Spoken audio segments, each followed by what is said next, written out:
Salambo 5:10 Ua whaamatalaina le amionga tangata amioleanga ma le usu pese i le maalata o le salamo a tavita ya oai.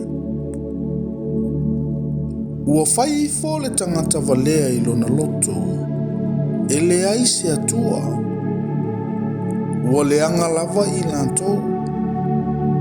Ua ino sia lantou amionga. Ele ai lava se tasi wa amio lelei. Na sila mai le atua mai le langi i le whanau o tangata. Ina ia sila fia pe ai se tasi wa poto.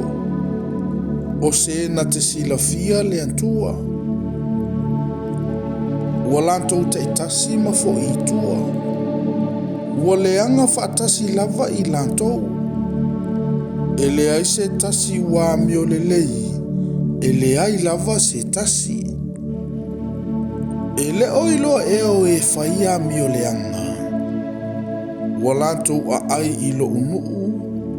E peyo na lato a ai le mea e ai. Walato le vala au i le atua. Walato matua matatau i le mea sa le aise mea e matatau ai. Awana whaata ape ina e le atua o i viole na tola wapi mai ate oe.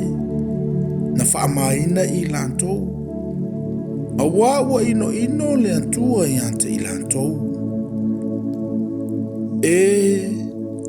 Fia i loa se na te au maia leo la tanga o Israelu mai Siona. Pe a whaafo isia mai e le atua le ta wheanga o lona nuu. Ona oli ai leo i ankopo e fia ai Israelu.